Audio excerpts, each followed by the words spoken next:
All right. So I can just start? My name is Rachel Fulton, and it is 1:30 on Friday, 25th. Friday, July 25th. And I am at the University of Cincinnati interviewing John Gruenberg for the Cantigny Oral History Project. Mr. Gruenberg, what year specifically were you in the Army? I was drafted in 1964, and I was released in January of 1966. And you were in the First Division the entire time then? I was 8 weeks in Fort Knox, Kentucky for basic training, and then immediately shipped out to Fort Riley, Kansas to Big Red 1. And you mentioned you were drafted. How did that work? Well, I got a notice, and it says report to your draft board, and I went, and then they took a physical, and they put me into the service. What had you been doing before that?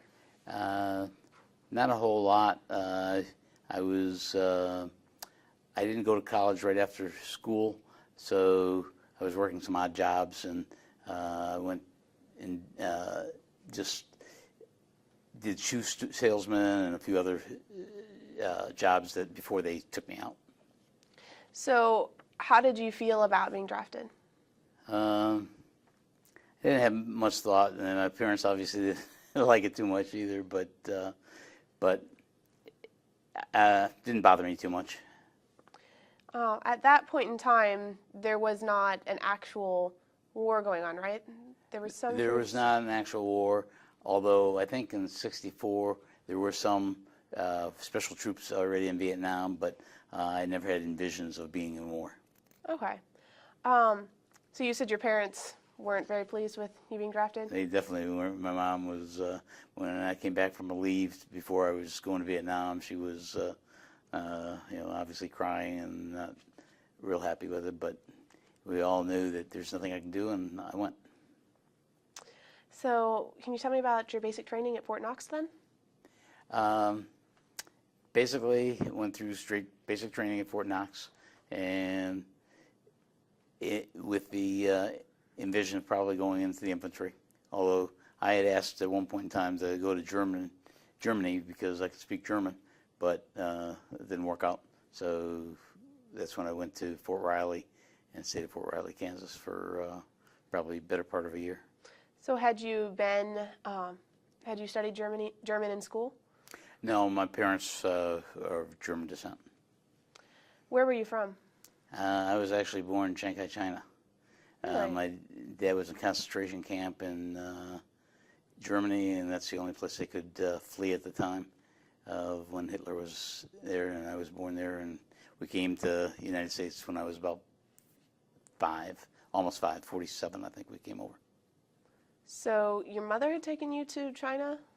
My mom was also, she was able to get my dad out of the concentration camp, and a lot of German Jews were able to flee to China. I think there was like 20,000 people that went over there. There's a little ghetto in Shanghai that it was there, but that's the only place they could flee away from Hitler. So after the war was over, you traveled to the United States? We came over around 47, yes. The war was over about 45, so we came over in 47. Do you have any memories from China? Very little. In fact, I was just reading a book trying to recall a few things, and it just seemed all foreign to me. So I have very little. I have a friend that she lives out in California, and we speak once in a while, and she also came from China, but neither of us have much of recollection. How did your mother get your dad out of the concentration camp? At the time, it was before all the death camps, so he had some money at the time. He had to leave everything, but you could buy your way out and get into, take a ship, and I think it took 30 or 45 days, something like that, from readings and talk to my parents, and they were able to get out of Germany at the time. So what did your parents do once they got to the United States? We got into San Francisco, and basically they divide people up. And we didn't have any. There was no jobs in San Francisco, and so I think two of the choices were Cincinnati and Detroit. We actually went to Detroit, so I grew up in Detroit, and that's where I was drafted. So what did your dad do there? He ended up having to. He was in the food business, even in Germany. He had stores there, but he worked for a grocery chain when we first came over, and they made him a student manager, but they took big advantages of him, and they made him work many hours for little pay. At what point did you become an American citizen? I became an American citizen in, I think, around 52, when I was, after I was here for 5 years.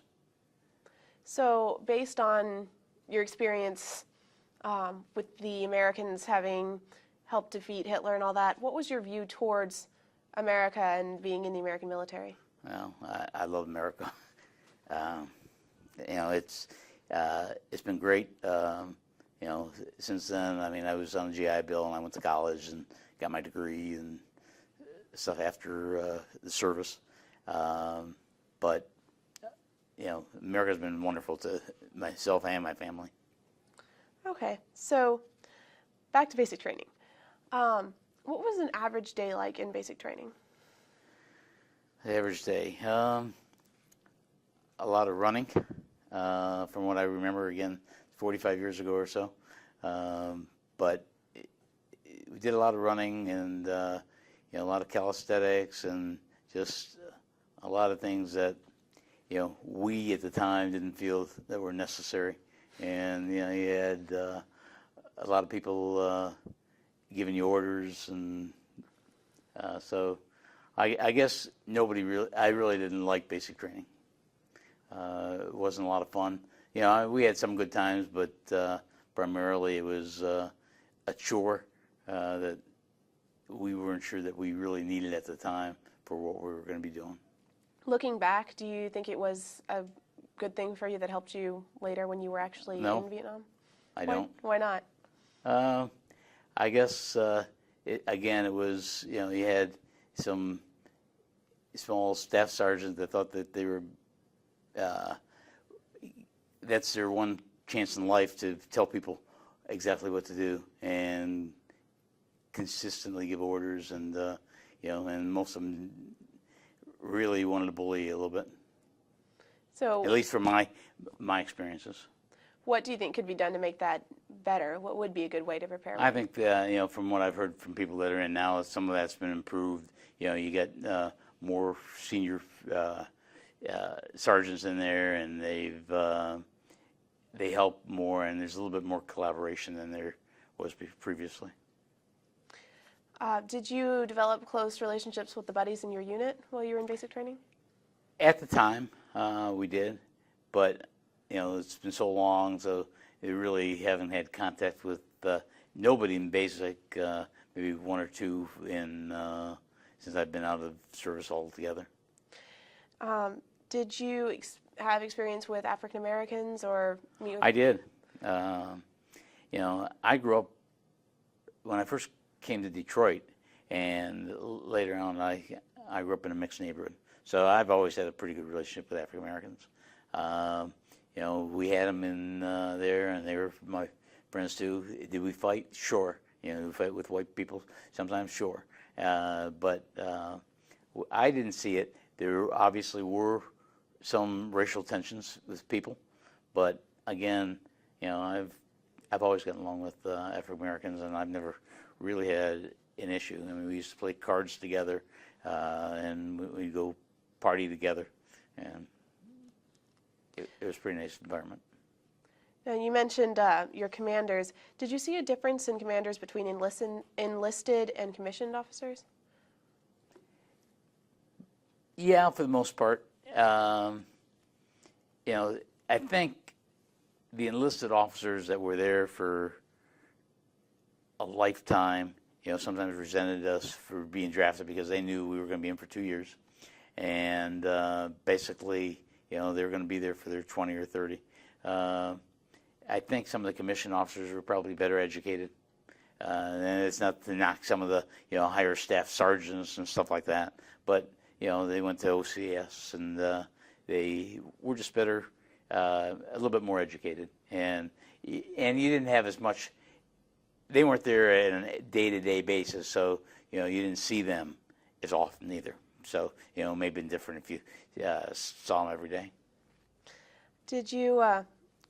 You said you were trained in being a mortar gunner? I was actually trained for infantry, and then I became a mortar gunner, as well as trained in various weapons to use. And before I went in service, I couldn't shoot anything. I've never shot a rifle before. So did you receive that training at basic training as well? I did. I received some basic training. We went to firing stations and stuff like that.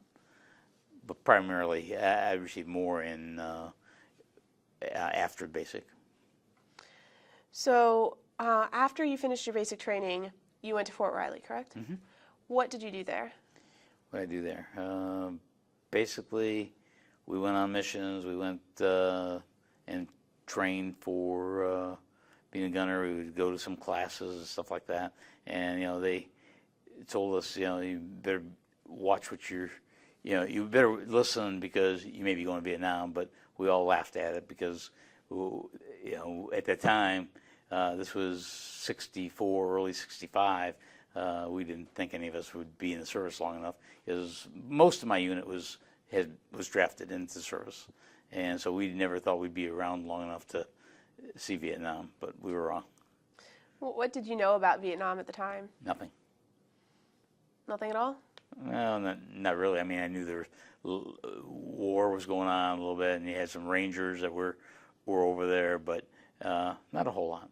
Did you understand the underlying issues, such as trying to contain communism and such like that? Yeah, I mean, obviously, those are things that we did understand. I mean, that you knew that, obviously we're trying to rule out communism so that it doesn't spread over to various other countries and stuff like that. And, so we really didn't know a whole lot, but we did know that much.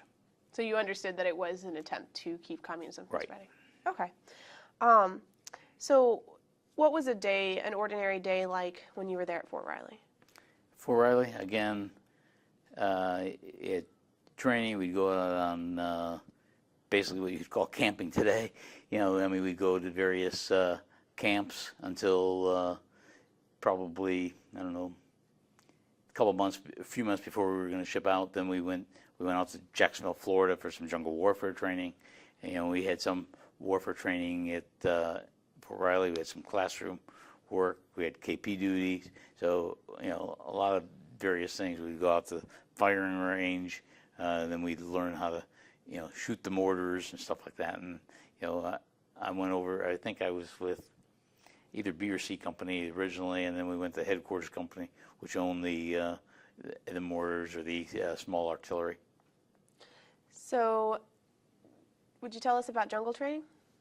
Jungle training? From what I can remember of it, it was down around Tallahassee, and we would go through, and it was pretty realistic to what Vietnam was in the early days as well, because there was a lot of jungle there, so we'd take machetes and try to cut our way through the jungles and go through, and you'd have one team of the good guys and one team of the bad guys, and you'd rotate it, and and basically try to kill the enemy at that time.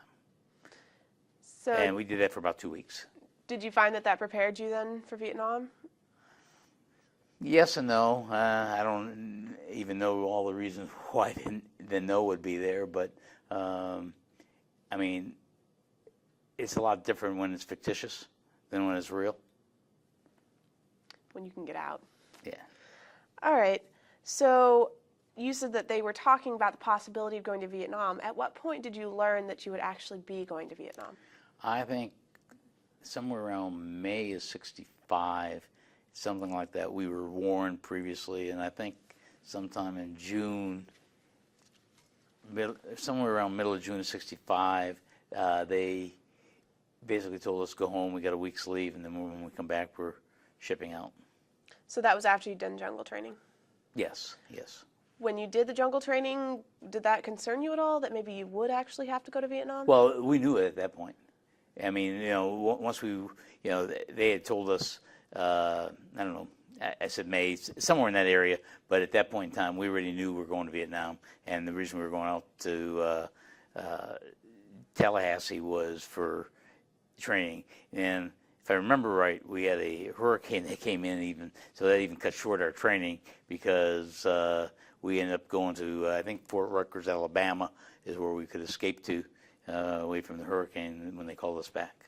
But we only had a couple days left of training, I think, at that point. What did the men think about the news that they were going to be sent to Vietnam? What was the general thought? I don't think there was too much. Obviously, nobody really wanted to go. Well, that's not true. There were times that some people wanted to go, and they had even volunteers that wanted to go a little bit earlier than the rest of the unit. But for the most part, nobody really wanted to go, but we resigned ourselves to the fact that we're going over. How did you think that it would work? Did you think you were going to go over for a little while and have the business done and get back real quick, or? Well, no. Most people that had time were going to go over there for a year, but they had not extended our ETS or our discharge time at the time, and most of the unit was getting out somewhere between the end of December through the end of January end of December 65 to the end of January 66. So they took us over there knowing that we're all going to be really there for about a 6-month period. And but when you're over there, rumors are flying that extensions are going to happen, stuff like that. But at least up to my time out, there was no extensions. What were you told was your mission in going to Vietnam? What did you feel was the purpose? What did you understand that you were going to do there? Basically, to fight the Viet Cong. I mean, that's really, obviously from stopping communism from spreading and fighting the northern folks over there. But, you may have the questions later, but as we go into Vietnam, you don't really know. The one difference between other wars is, number one, you didn't know who your enemy was. It could be someone that was your friend or what they call mama san at the time, giving you beer or selling you beer, and at night they become the northern troops. So you really didn't know who your enemy was. In some of the previous wars you had a front line, but you didn't really have that in Vietnam. You were surrounded, pretty much. So can you tell me about the process of getting to Vietnam? First you took a train? Yeah, no, actually, we took a train from Fort Riley to San Francisco. And at the time, and I'll go a little bit into it, we had all the hippies that were there at the time and, spitting at your cars like you really had a choice of going over and stuff like that. But, they were protesting that, and they were throwing things at the train, and we finally got into to Oakland, and I think Oakland or San Francisco, that we took a ship to Vietnam. It took us, I think, 21 days to go over. Where were the hippies? Was that when you were getting on the train originally? No, once you were getting close to San Francisco and to the Oakland area. At that point, what was the national feel, as far as you understand it, towards the war in Vietnam? Were people kind of okay with sending soldiers there? Yeah, for the most part. I mean, for the most part, we were okay with it. I mean, it's obviously none of us wanted to be there, but we didn't have any strong feelings that we shouldn't be there. Obviously, we tried to fight and save our own lives and save our friends' lives and stuff like that. In retrospect, do you think it was a good idea for the Americans to get involved in this way? In retrospect, probably not. Why would that be? Because I'm not sure that we belonged over there at the time.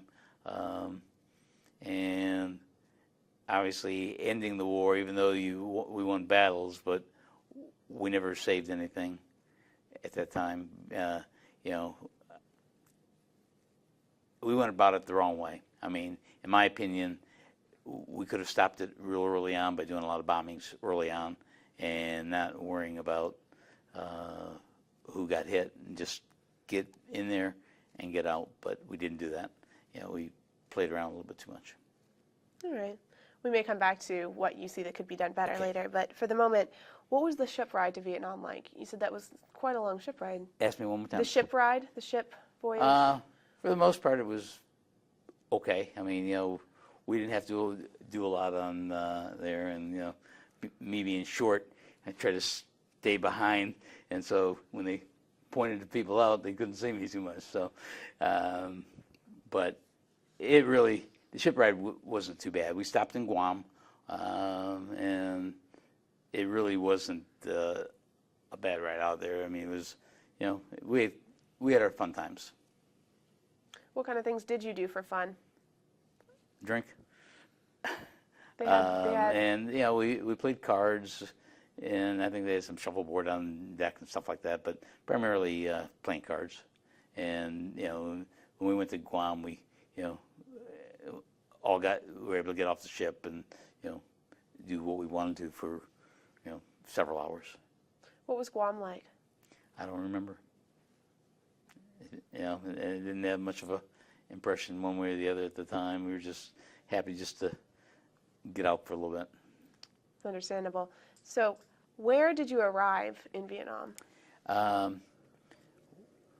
Around Tan Son Nhut, which is just, I think it's just north of Saigon. I could have that wrong though, but there's a docking thing. But we came in close to Saigon, and we took a bunch of trucks into where we were going into our base camp, which was Ben Cat. What were your first impressions of Vietnam?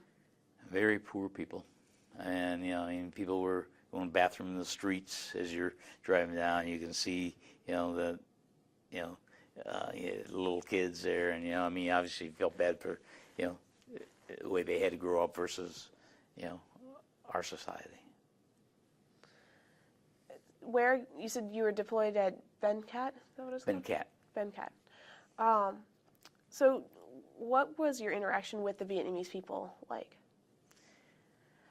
We didn't have too much contact with Vietnamese people. We had some. I mean, they would have, like people around here would sell things on the street, and they would sell it out in the villages, and they'd come back into the units to sell beer to the soldiers or whatever else that they could sell. And so we didn't have a whole lot of relationship with them. I think we only went to the city 2 or 3 times in the 6 months I was there. I think I got to Saigon once. So we didn't have a lot of contact with them. We did have some contact with, I think they were called RVs, which are the interpreters basically for our unit. So there was some there, and we got along fine with those folks, and we got along fine with the Vietnamese that we saw. But the trust was obviously never there, because you didn't know if you were going to be, again, like I said earlier, fighting them at night, and those are your friends during the day. So, what did you think about the South Vietnamese Army? Did you work with them at all? Very little. The only ones I had is the RVs that were there, that were stationed with us. So we didn't have much contact with South Vietnamese Army. We had some Australian soldiers that were tied in with us. Why were there Australian soldiers? They had units over in Vietnam at the time.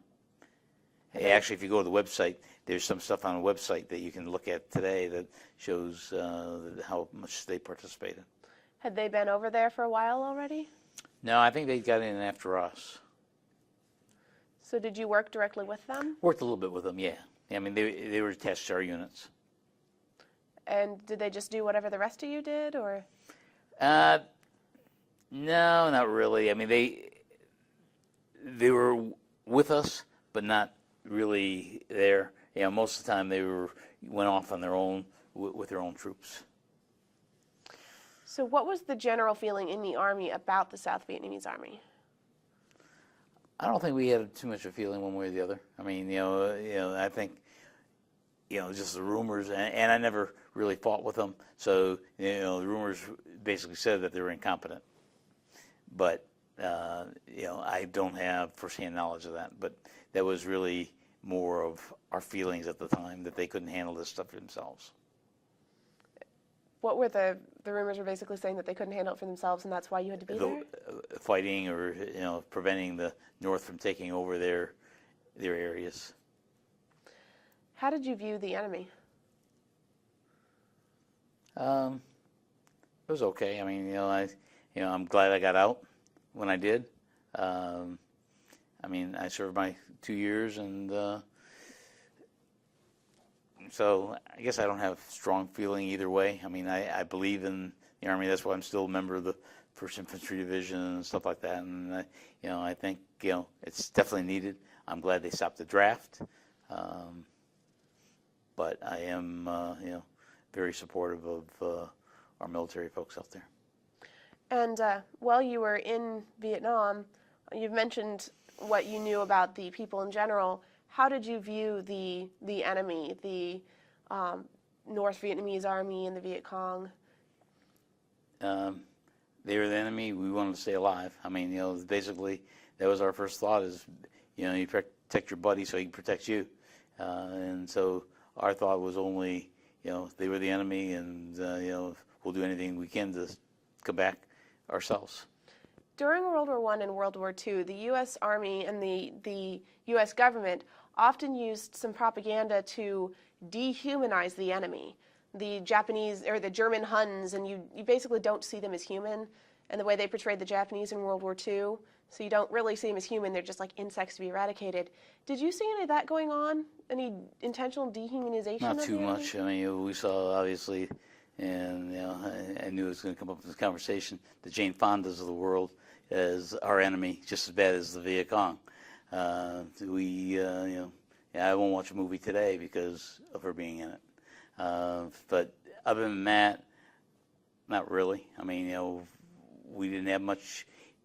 Being a mortar gunner, we didn't usually get too close to the enemy. I mean, we had, mine traps that were set, grenades coming in, but we were far enough away because these, we had ammunition. You'll see it on the tape that I gave you. The ammunition is about 26 pounds, and so it goes off for a long ways. And we have these folks called foreign observers, and the foreign observers basically tell us the coordinates to dial in our scope so we can fire off our shells. And so we didn't have to get right next to the enemy, and we didn't usually. And once in a while we were under attack, but not very often. You mentioned how you felt about Americans who were against the war and the difficulties you had with that, such as Jane Fonda. How do you feel that? Okay, let me see how my question wants to be. Do you feel like they made things harder for you? Those who protested in America? Yeah, I think so. I think they helped progress the war because it gave the Viet Cong more hope that, hey, there's dissension in America.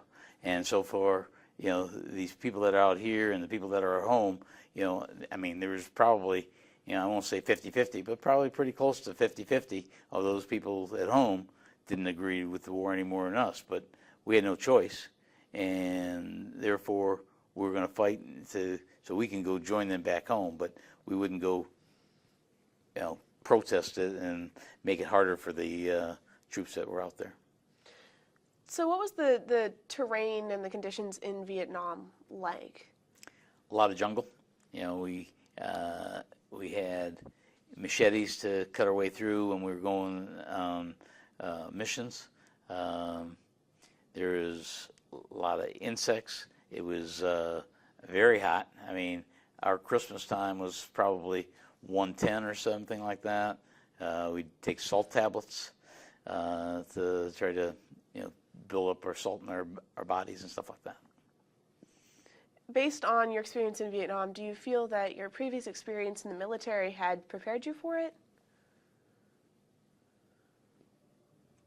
Probably not. I mean, you just don't know until you get over there. I mean, you can do all the fictitious things you want, and until you're really faced with it, your reactions are a little bit different.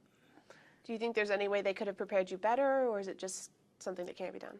I'm not sure. I mean, I think they did the best they could. You know, it was early on. I think later people maybe got prepared a little bit better, and the reason being because nobody really anticipated that Johnson was going to all of a sudden escalate as many troops as he did for that last 6 months of '65. And so, you know, so it's nobody's fault, not the, you know, anybody in the military to train you better, because I'm sure they didn't know at the time what all was going to be entailed to that. So what were your daily activities as a soldier? Daily activity, you know, let's see, KP duty. Again, we went on missions, we dug foxholes, we stood guard. You know, a lot of times you were on 2 hours, off 2 hours, you know, and basically, you know, you team up with somebody in your foxhole, and those folks, you know, would protect you. So half of people be up and half of them be sleeping, and sometimes just like you are when you're working, you're on call basically. You know, even if you're not there, you may be on a, you know, 2 on 4 off type thing, and someone comes and gets you and wakes you up, stuff like that. So there's a lot of on call basis and standing guard. I mean, that was a lot of it, and you know, and it wasn't all bad. I mean, you still had some good times. You know, we played our cards, and you know, they put music on, and you know, but at night is where the activity really started, because that's when the Kong would come out. So what would happen when that happened? Basically, you know, the foreign observers for our unit, foreign observers were out there, and we were on our mortar to fire the shells. What were the foreign observers?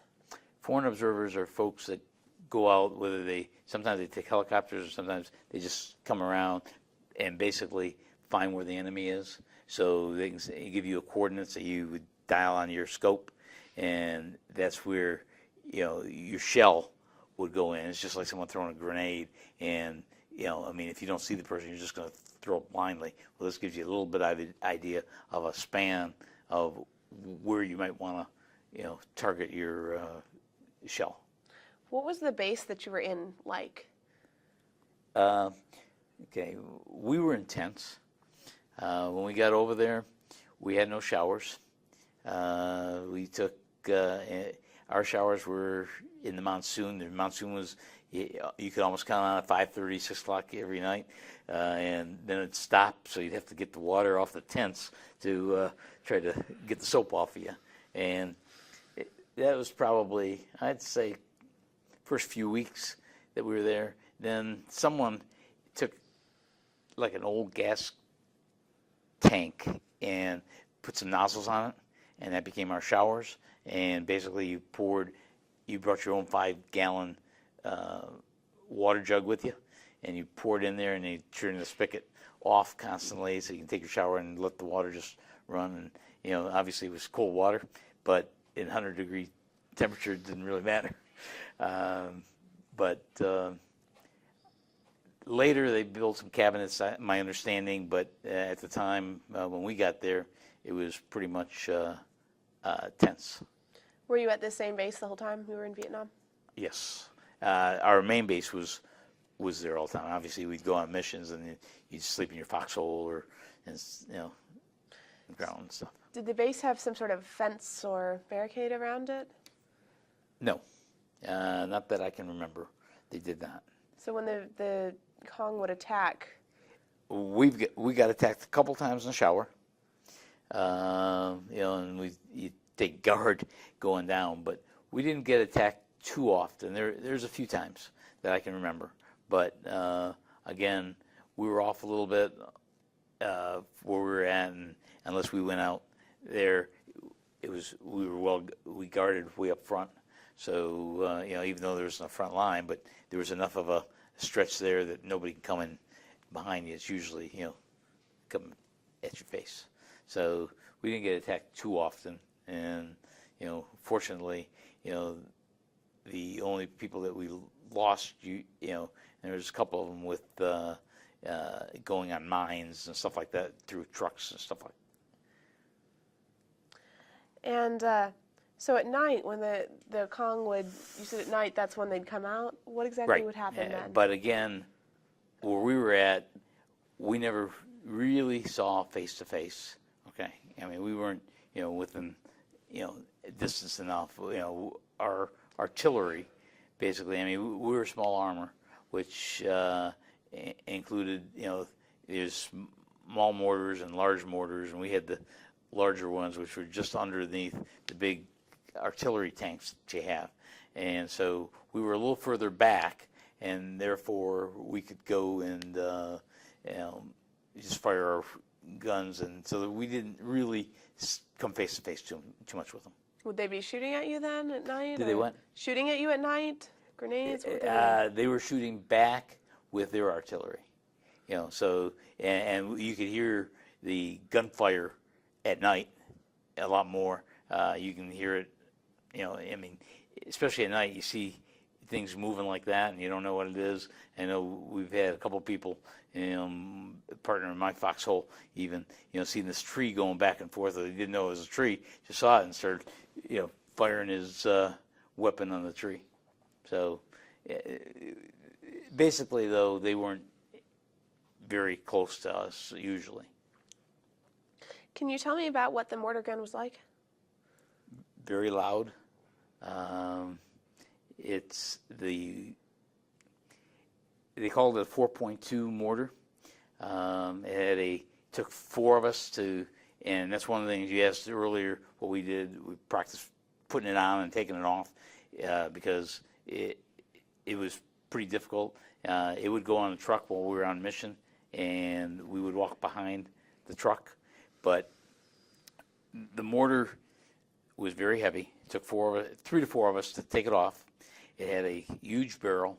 The ammunition itself was like 26 pounds, and it would go off a long way. So you'd basically have there's a little dial for the coordinates, as I mentioned earlier, and someone would take the ammunition and put it down the barrel, and then once it hit down, it'd be like a sky launcher that would take off. So you mentioned missions. How often did you go on missions? I don't remember exactly. I probably say in the 6 months, we probably went on 6 or 7, and for fighting out there. I know a couple times we took and put our mortar on a plane and went out, but I don't remember exactly, but somewhere in that area. What was the purpose of your base being there? What was the goal for the soldiers at the base? The goal for what? What was the purpose of the base being there in that specific location? I don't understand the question, sorry. Why was there a base right there? Was there a reason that it was there? You're talking about the base? Your base. Well, primarily to fight the enemy, I mean, with the mortar and the artillery. Was there anything you were guarding, or were there enemy that had a base close by? Yeah, they did. I mean, close enough that we're okay. I think I see where you're going with it, but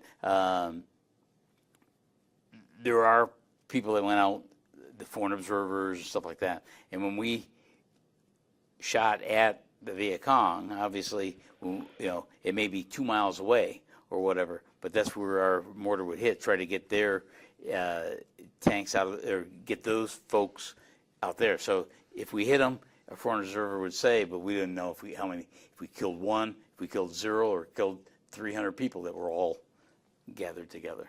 I don't know if I answered your question or not. Well, yeah, that helps.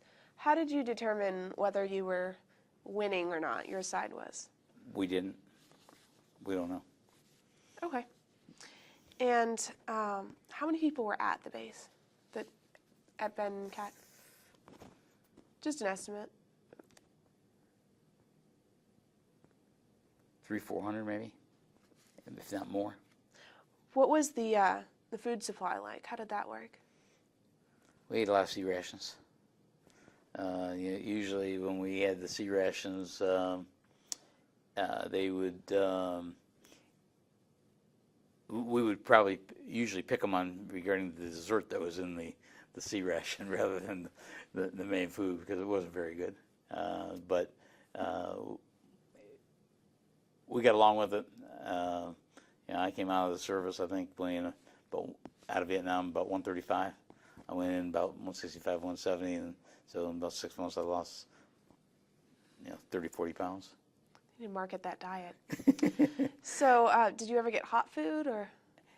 We did sometimes, and even our C rations sometimes. What they did is they had buckets of hot water, and we could put them in the hot water and get it that way. But yes, periodically we did.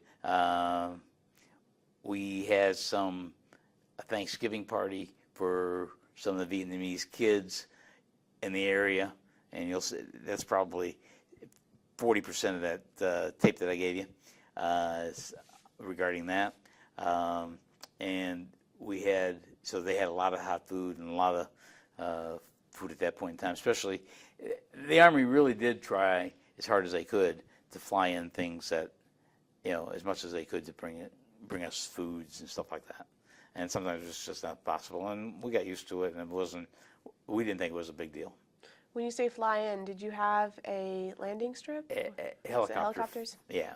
And, one thing they did, and, good or bad, they brought in beer for, they flew that in, so you could, trying to keep the soldiers as happy as they could with trying to give them some matter of, home life and stuff like that. But from a hot food standpoint, we didn't have very often. Most of the time we had our C rations. Now, you mentioned a party for Vietnamese children. Can you tell me more about that? Yeah. We were just outside of Ben Cat, so they invited a lot of the folks from Ben Cat in to that, and I wasn't too much involved with that, other than play with the kids. The kids were always in that area during the day, and you'll see in the video, they were very plentiful with, they smoked, they helped us a little bit with digging foxholes and stuff like that. Not much, but just enough to get into the videos and stuff like that. But, the kids were cute. They were, just like kids out here, they want to play and they want to, be loved. What kind of party did you say it was? It was a Thanksgiving Day, I believe it was a Thanksgiving party that we had on our base, and we provided tons of food for all of them. And, I don't think they've ever seen so much food in their lives as, the Army provided for them. About how big was the village of Venkat? It wasn't very big, so it may have been some outside people too, but I don't remember how large Bencat was. So, did the base have a fairly good relationship with the people in the village? I think so. I think they were pretty good to us, and we were pretty good to them. But you really didn't get to know too many of them there. But I think from the most part, they were southern Vietnamese, southern Vietnamese, and therefore, our friends instead of our enemies for the most part, I think. How often did the soldiers get letters from home? There was mail call almost every day. They made a big deal with mail call, from what I recall.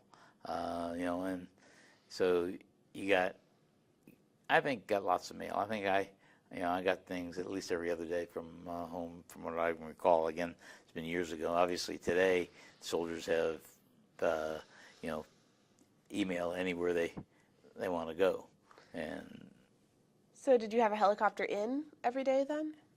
Generally, we did. I think, from what I can recall. The mail would. They would write it, but it wouldn't get. It may be a week or a week and a half since they wrote it, but you're getting such an influx of mail that you don't really care, as long as you're getting it, because, you really, this one part of the day that you look forward to was mail call. So how did the letters then affect the morale? Or affect Generally, the morale? it had a big effect on it, I think. I think, those that didn't get a lot of mail, they get depressed a little bit easier than reading from your friends or your folks and siblings and how things are going back home. Did you ever notice while you're on the base any substance abuse going on? There was some. Yes. What kind of things? Marijuana. How widespread did that seem to be? I was maybe a little bit more naive and stuff like that, so I didn't, maybe notice it as much. But I think there's enough going on that people were using drugs. But again, primarily marijuana. I'm not sure that there was hard stuff. I mean, the alcohol, if you want to call that abuse too. I mean, there's probably more alcohol abuse than anything else. But marijuana was probably the biggest drug that folks used. What do you think was the reason people would use these drugs? It was easy to come by. Yeah, I mean, I think it was there. Most of these guys are 21 to 25. Some of it was experimentation, and some of it was just it felt good to them. It gave them their way out for that period of time. Were the soldiers you knew and yourself generally counting the days till you'd head back? Were you counting the days till your time was done? Yes. In fact, we used to joke, and the people that were in the service for a long time didn't like it because we would, especially when you're on 100, you had a 100-day calendar, and everybody be rattling off every morning how many days they had left before they're leaving. And if you're going to be there, that's probably the last thing you wanted to hear is these people that have 5 days left, and you've got 300 days left coming in to you're replenishing you, and you're basically fighting for, jokingly that, oh, that's my replacement that just came in. Did people seem to get more nervous about being wounded and such towards the end when they would only have a little bit of time left? Yeah, we did. I think we're all worried about that. I mean, I remember I thought we were going to have to go on a mission just with, I don't know, I had 8-10 days left, and so we were preparing to go on that. But then they put orders in that said we could stay back at our base camp, and which was a good thing. So what did you and other soldiers do for fun on the base? You mentioned cards. A lot of card playing. What all would you play? There's a game, and I don't even remember how to play it anymore. I don't think. Tonk was our big card game. It was like poker, and obviously played for money. And so we did a lot of that in our spare time. I mean, there wasn't a whole lot of I do a lot of baseball stuff even today, and there wasn't anything out there that you could do. I mean, nobody had a glove with them to play catch and stuff like that, or very few did. But we enjoyed it doing that. Sometimes we'd go for walks right in the area, but and we'd go once in a while. We went out to Bencat, and like I said, I went once to Saigon, but primarily we stayed around the tent when we weren't on a mission, when we weren't on duty. What did you do in Venkat and Saigon? Shop. Like anywhere else you'd go from store to store. They'd sell the cheap jewelry or the cheap things there. So, what was your impression of Saigon? Again, I was only there once. A lot of hustle and bustle. I mean, it was pretty busy. It reminds you probably a little bit of New York today. Obviously not as populated, but I wasn't there that long to have too much of an impression. I mean, people seem to be relatively nice. What were your relationships like with your fellow soldiers? I had a pretty good relationship with them. I think we got along. For the most part, we got along pretty well. I think we did things together. And I don't remember too many problems between them. Like I said, you get once in a while in a fight because everybody's temperaments go up, and you're living with the same person for years. It's just like no different than a spouse today, right? You're going to have your arguments and stuff like that. But for the most part, I think I got along real well with my fellow soldiers. Did you have any really close buddies, like a specific friend? I did. I've had one that was, a couple of them that were real close. One of them I called, we probably within the last 10, 12 years, but we've gone our different ways. He's, just like, your high school friends or something like that. You go to college, someone else doesn't go, and, you just go in a different direction. So, so today I don't really have any socialization with any of the friends, although I do keep contact once in a while with them. So, can you tell me more about what's involved in a mission when you would go out on missions? I'll try. Basically, we would get on a helicopter or go into a small plane. We'd put our mortar into the small plane. Obviously, you couldn't go into a helicopter. It was just too big, so they would go out where we were going. That's one way we did a mission. And we would go and then do our foxholes and prepare to fight and set up our mortars and get ready to fight the enemy. The other type of missions we did is we put our mortars on 3/4-ton truck, and we would hike for miles behind it, looking for, the enemy, or be careful in case there was, so we weren't stuck on the truck when a shell came off, or, And then the other way is if we had to go miles, or we would take and drive for a while on put our mortar on one truck, and we would be on a different truck, or I drove sometimes a 3/4-ton truck, and what you need to be careful of is there was a lot of mines and old shells, grenades that hadn't gone off yet, and you don't want to hit one of those mines because obviously your truck would blow up. So I don't know and then we just fight the enemy when we got there. Did you ever when you were on the missions, was there ever a mine that was exploded on anybody? One person, when we first got there, he got blown up a mine and lost his life.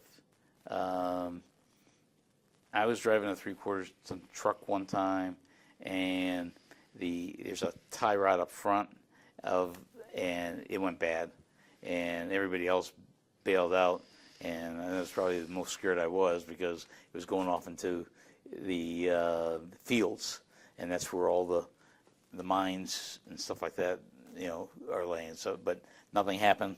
We fixed the vehicle, and we were able to, move it at that time. Did you know the young man who lost his life in the very beginning? Slightly. I don't even remember his name today. Did seeing that happen affect or knowing that had happened affect the morale of the soldiers there? Yeah, especially when as early as it happened. I mean, it was pretty close to when we first got there.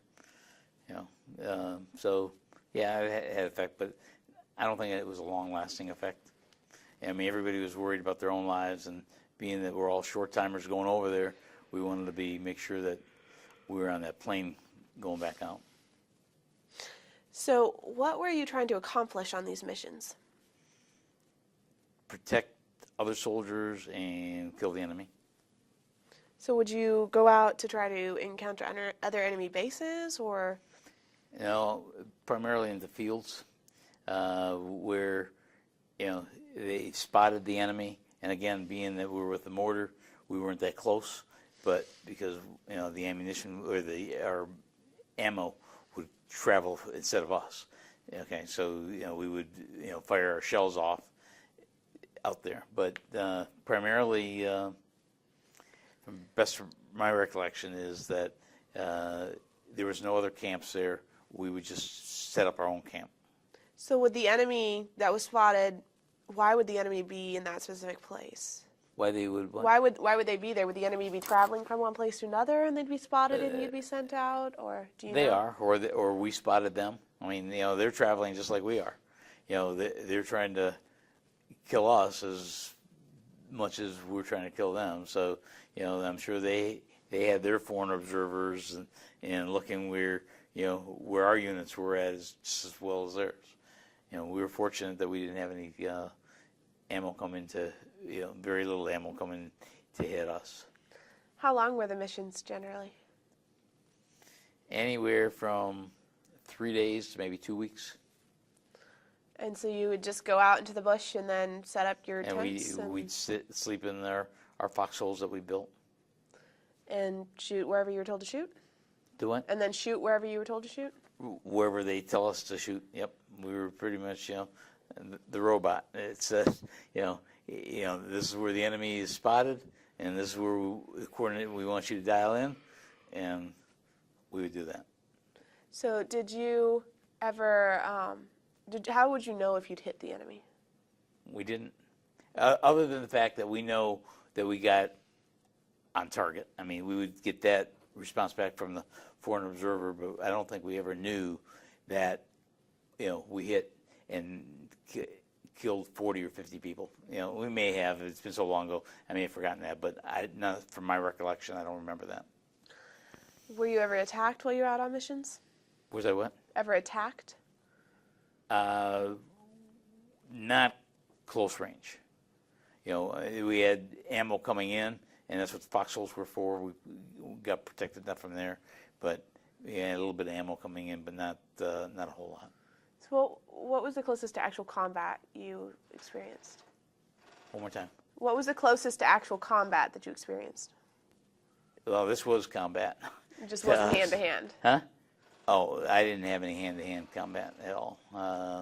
We had that practice when we were back at Fort Riley, but we never had to have hand-to-hand combat, fortunately. Or unfortunately, I don't know, whichever the case may be.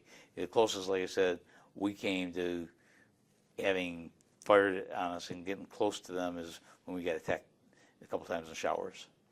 And our showers got attacked, and they came in from behind and stuff like that.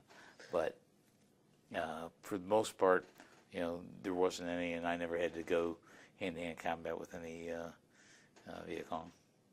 Was being out on the missions in the jungle in the middle of the night, alone in your foxholes, how frightening was that, or did you become used to that? Yeah, used to it, but sure it's frightening. Like I said earlier, that I had a guy I was with.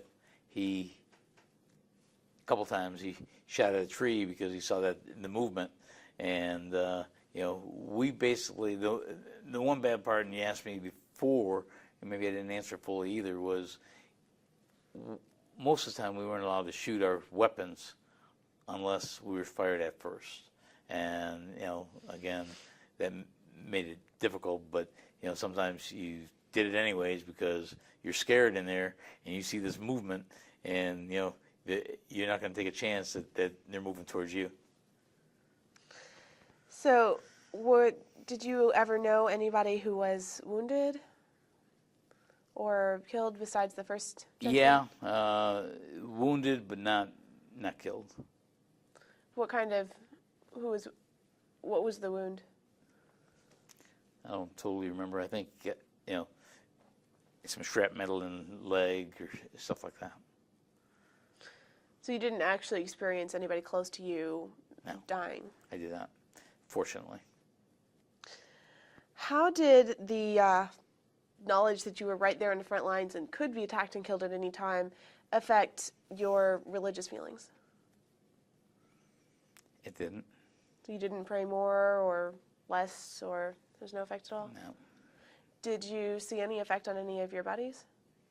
None that I can remember. I didn't see that coming across at all.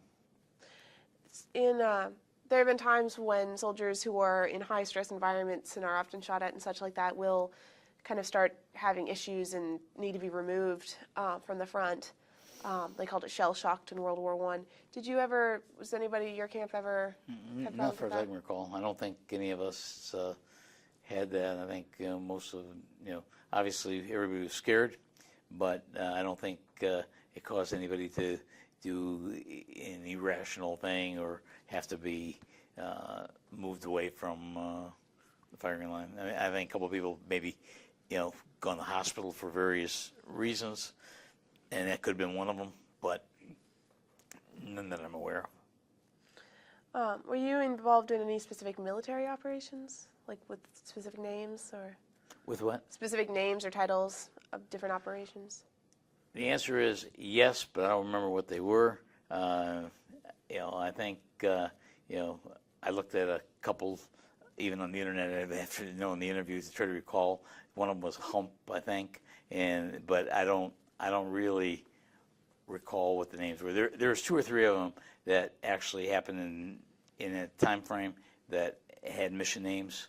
I know after we left, they had Junction City, which is obviously next to Fort Riley, Kansas, and stuff like that. But there were some, but I don't remember the names of them. While you were there, did you see tactics evolve or change over time? No, not really. Not as far as I can recall that there wasn't any technical changes. From what you understand about Vietnam in general, looking back, was there a different way of fighting in the beginning of the war than there was the later part? In my opinion, yes. They shouldn't have controlled on the shooting. I think, we could have won this thing early on by bombing the various areas of the Viet Cong, which we knew of way back when, and it would have saved a lot of lives. I think if we got, if we went out to win the war, and I'm not sure that we did, I think we were there to be self-defense and not win the war. Should we change to our next? We're going to change spelling. So you mentioned places that should have been bombed early on, in your opinion. What places are you talking about? Hanoi, primarily. I mean, anywhere where the North Vietnamese were located, and we knew that way back. I mean, we had foreign observers telling us how to, where they're at. So, they could have gotten rid of some of their weapons way before, and it would have probably saved a lot of people, a lot of lives. No, they were doing some bombing originally, weren't they? They were doing some, but not enough. I mean, we were not the aggressor, and we usually are not in most wars. We basically will fight and protect, but we don't do. We're not very aggressive to stop the stuff. So, you feel that? Do you feel that you mentioned that the people, often you couldn't tell who was the enemy. Do you feel that the South Vietnamese people maybe shot themselves in the foot in that, made it so that you didn't win as well, or couldn't win? That's possible. I mean, a lot of the, you really, like I said, you don't know the enemy. I mean, some of the people were, there was one incident, we were not far from I think our division was in Lai Kay. We were in Ben Cap, but Lai Kay was pretty close to there. And I believe from recollection, there was a high-ranking South Vietnamese soldier that basically at night was part of the North Vietnamese. So, you don't know who necessarily fighting, and they were wondering why some bombs or things were going on in Lai Kay before they found out that he was behind the destruction. All right. So you also mentioned that you couldn't know if you were winning at all. Is that correct? Right. What did you see as the Army's goal in Vietnam? What did you see while you were there as what was the Army trying to accomplish? What was it that it had to do before it could leave? Well, is prevent the spread of communism. But, I'm not sure that there was, you go to school today or you go in a work environment and, you get your goals and stuff like that. Well, I don't think there was any so-called goals that were there. At least they weren't communicated to the troops, the lower level troops. And people criticize today, people that are higher management in the workplace too. Sometimes people feel that, it doesn't get passed down to the lowest level. It might get passed to your boss or whatever. And it's the same thing true in the service. Is the same criticism applies, that a lot of that they may have thought of it at peer, but it never got passed down to the lower ranking people. What was you mentioned what your most frightening moment was. What was your biggest fear in general while you were there? Not getting home. What was the way in which you were most afraid of that happening, I guess? Getting killed, obviously. But, I can say that today.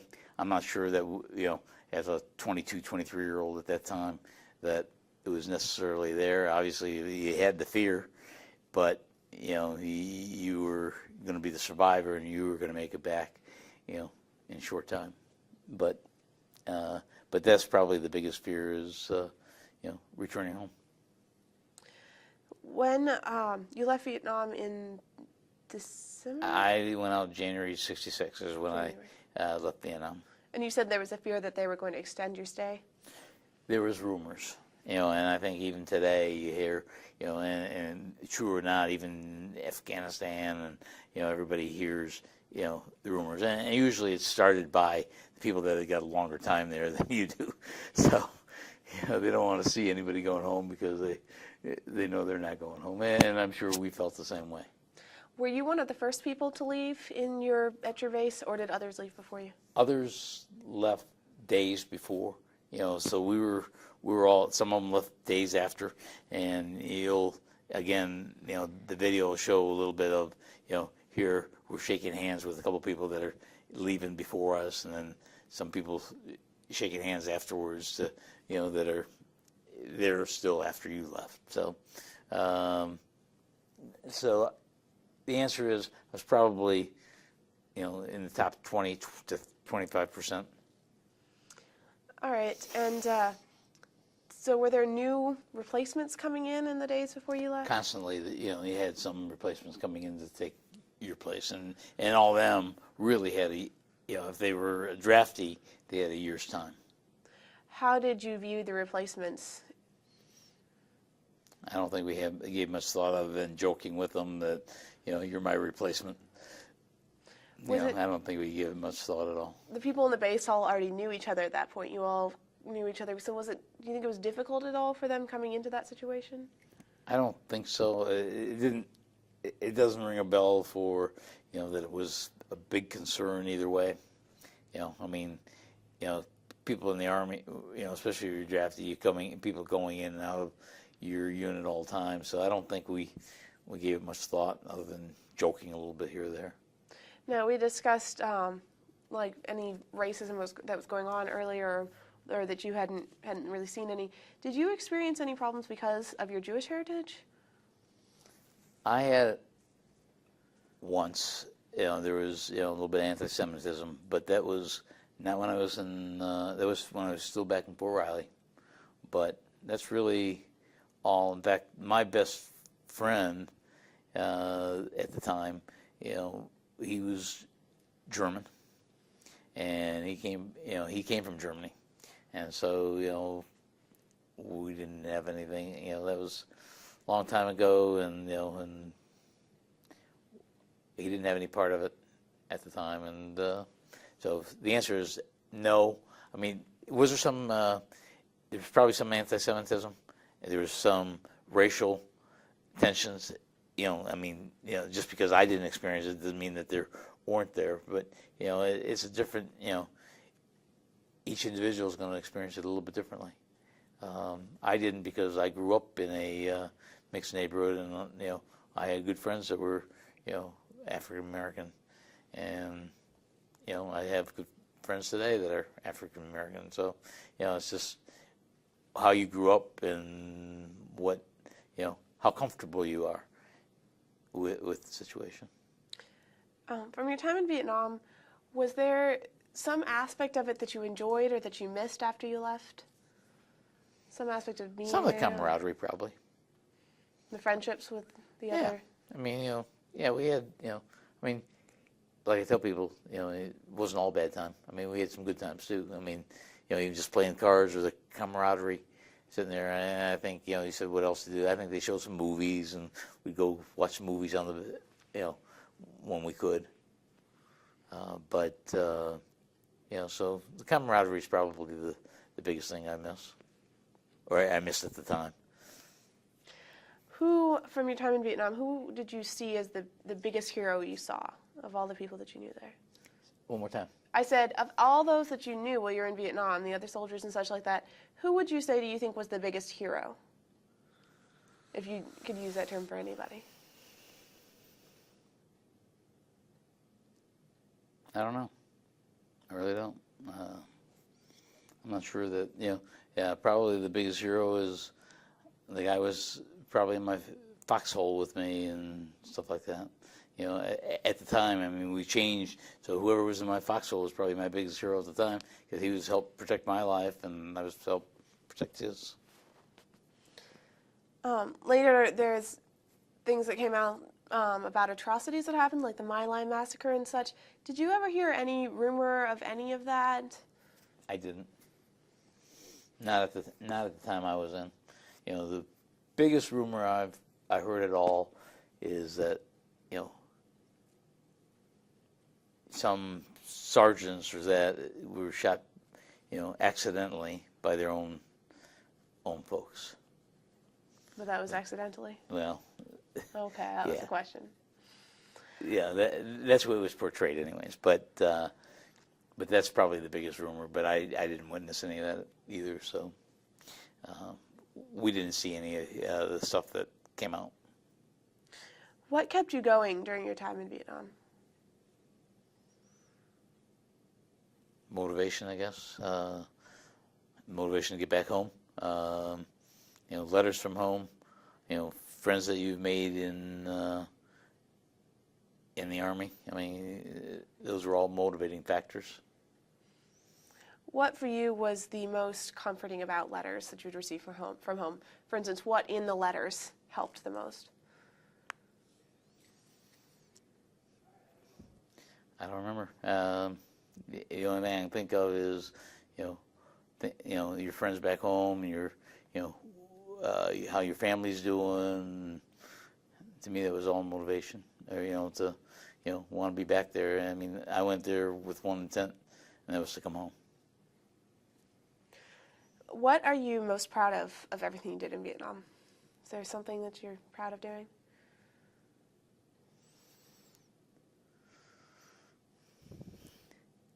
I guess, hopefully in some small way I helped my country. I mean, at the time, a lot of people were going to Canada and stuff like that, and I guess I'm proud of everyone that went in and that got drafted and didn't go across the river or whatever from Detroit to Canada and go in. So I guess I'm proud of not necessarily Vietnam, but just being part of the United States and being in the military at the time.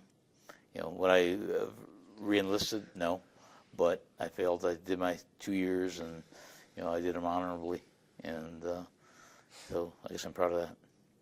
Did you know anybody, like when you were in high school and such like that, who ended up going to Canada? I didn't. The closest I can remember someone, it was in the service in our unit, and I don't remember his name. He was still, I think, when we were in Fort Knox, Kentucky, actually. It may have been Fort Riley, I don't remember. But he was from the Ozarks, and that's where he snuck off and went back to and went AWOL. So when you left Vietnam, obviously you were glad that you were making it home. Did you have any other feelings? Not really, other than, wanting to, obviously having fought there, wanting to win the war, which didn't happen.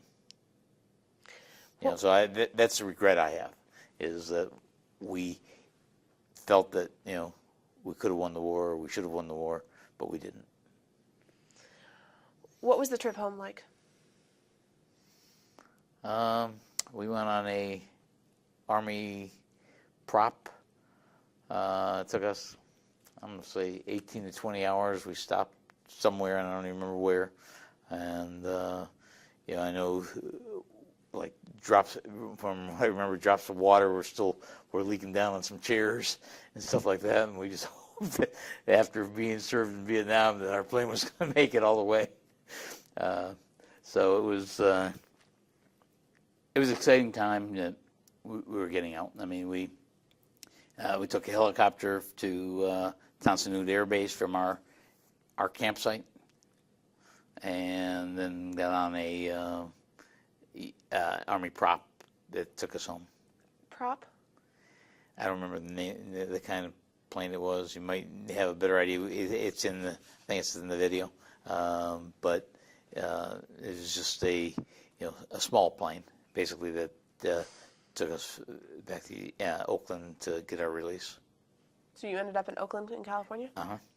How did you head back to Fort Riley from there, or where did you go? No, directly home. I had an aunt that lived in San Francisco, so I went over there and they made me a nice big steak dinner, from what I remember, and so I got my discharge. I think I got in one night and went to their house for dinner, and then I went back the next day and got my discharge from the Army. So do you feel your reception back to the United States was pleasant then? Yeah.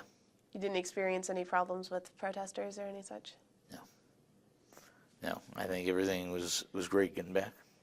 What was your transition back to being in the United States like? It was okay. One encounter that I remember, I went back to Detroit, and then I was going to go live in San Francisco because I liked that my aunt was there at the time. So I decided that I was going to go visit again. So I drove down and tried to make it as fast as I could. And I stayed over at a little hotel one night, and I was so tired that I fell asleep in my room. And I had told them to, wake me up at whatever time.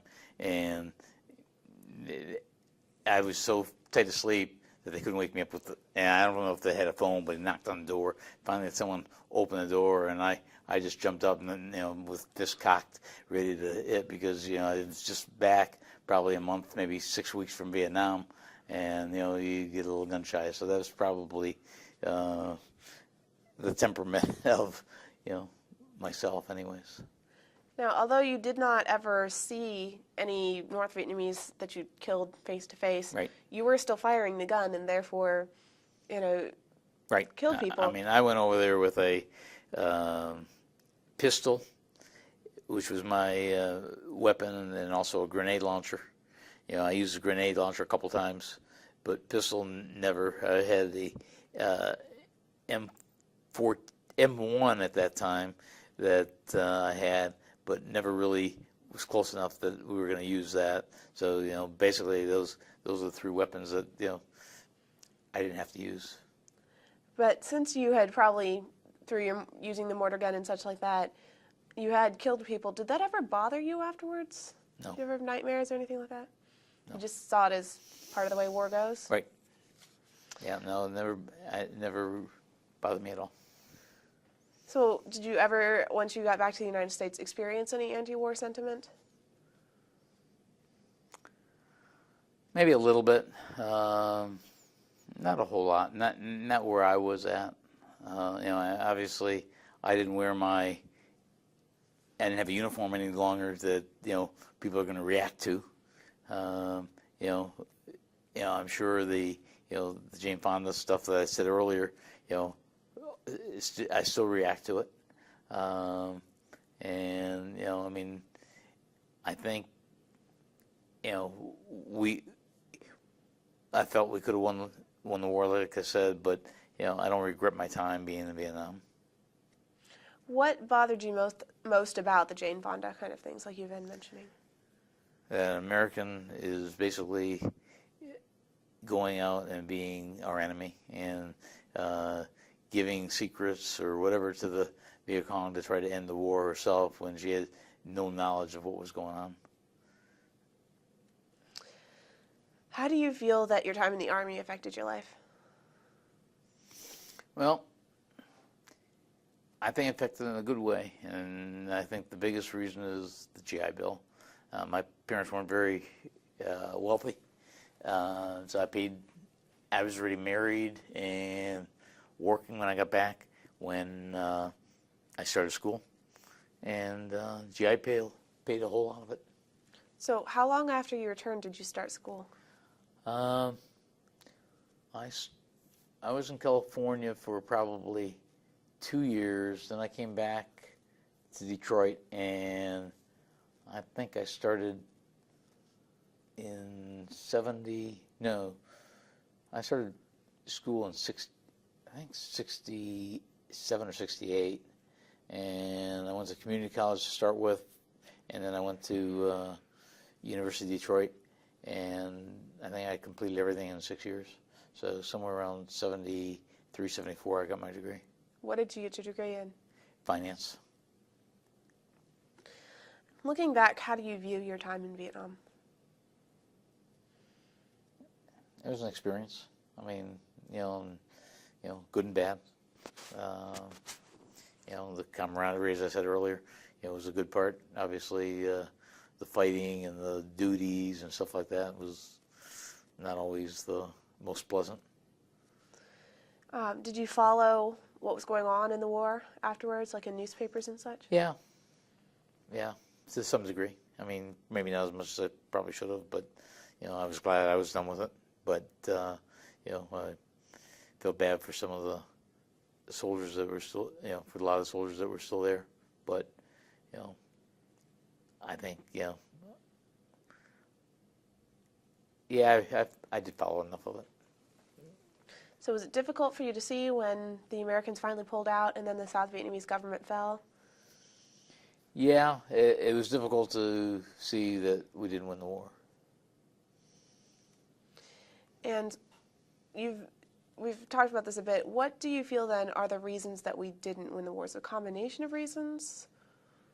Well, we didn't stop the communism from spreading. Saigon was our base. Hanoi was where the northern troops were. They defended, or they took over Saigon, which is Ho Chi Minh City now. So in all things, and I mean we basically lost the war to communism. We lost the Vietnamese. Obviously we gained some of that back later. Our relationship now with Hanoi and that is pretty good today, but at the time we didn't win the war. How did your experiences in Vietnam, how do those affect how you view the war in Iraq today? Or do they affect it?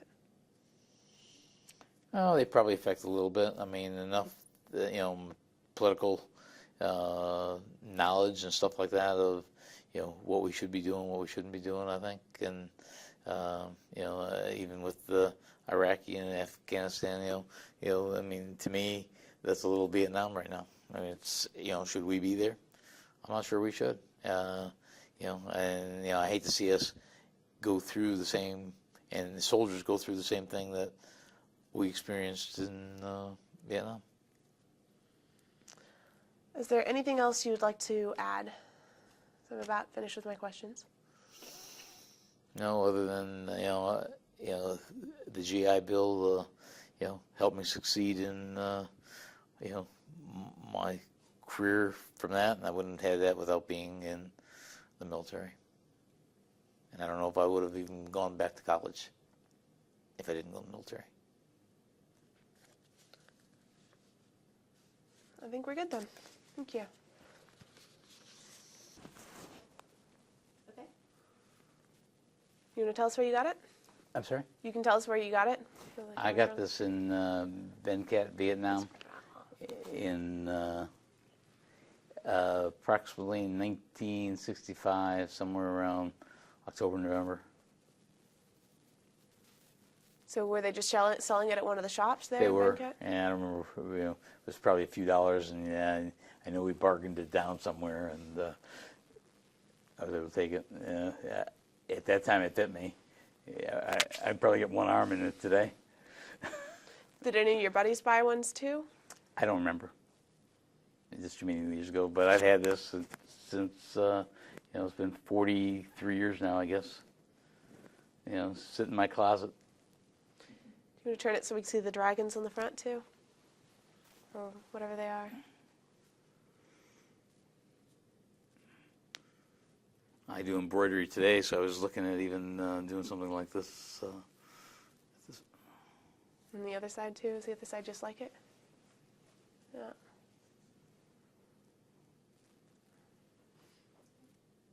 We good? All right. We got that. You taken from the tape. Okay.